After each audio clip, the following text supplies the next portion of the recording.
Hi, I'm Glenn from DIY Creators, and in this video I'm going to show you how to make a modern coffee table.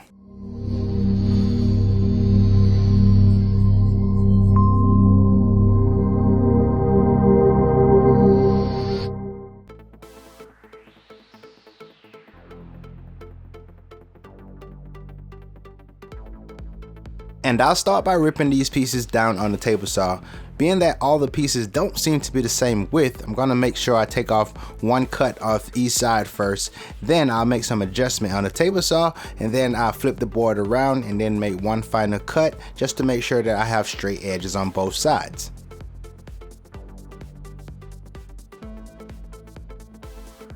And after all the pieces are cut, I'm going to set up a quick jig on my table saw so that I can get some consistency and cut in 45-degree angles.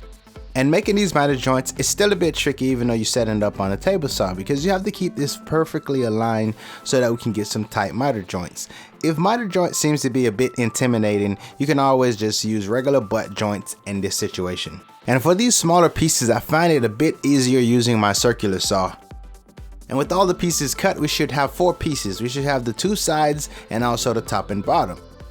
Now it will be a bit tricky to get to the inside and sand once this box is already assembled together. So prior to assembling, I'm just going to sand all the pieces down as smooth as possible. And I'll start with 120, then I'll move up to 220 grit sandpaper as final. The wood glue will play a major role when it comes to holding this entire coffee table together. You want to make sure you put wood glue on both pieces of the miter joint. Before nailing or screwing, depending on the way you put this together, you want to make sure that your joints are squared. The end result will reflect the way you start, so be sure you take your time and get this piece right. The wood glue will be doing the majority of the bonding. The nails is just a placeholder right now so we can put the box together and move on. And once this side is done, you can move on to the opposite side and do the same thing. And after the 3 sides is all glued together, I'm going to allow enough time for the glue to dry before I come back and add the final piece. And to add the final piece, I'm going to use the same process that was done previously.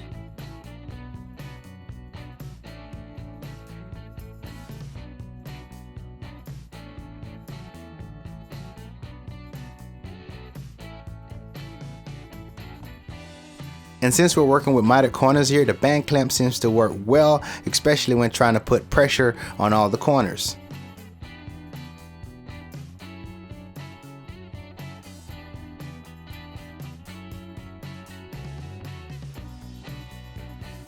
So I've given enough time for everything to dry, and now I'm going to come back with some wood filler and fill in all the nail heads. And if you happen to have any gaps in your mitered joint, this is probably the time to add some wood filler as well. And after the wood filler is dry, just hit it once more with a sander. Sand it for the final time, then we'll take a damp rag, and wipe the surface to remove any sand dust.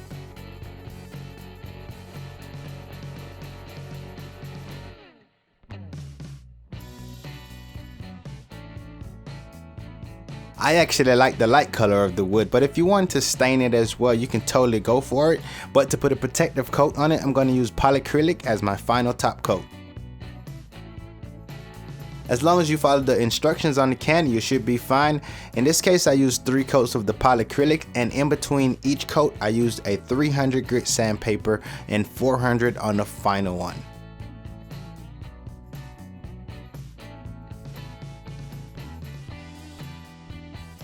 And as far as the in-between coats, I just used a hand sander and I just followed the grain on the wood, and that was pretty much it.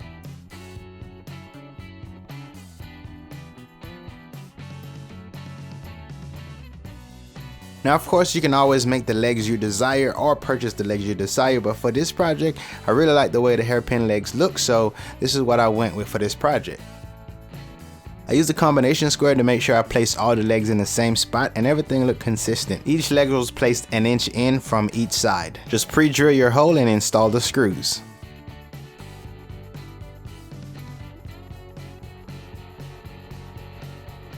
Believe it or not, that's it for this one, guys. Hope you guys enjoyed this video, and be sure to subscribe to Home Edit for more content like this in the future.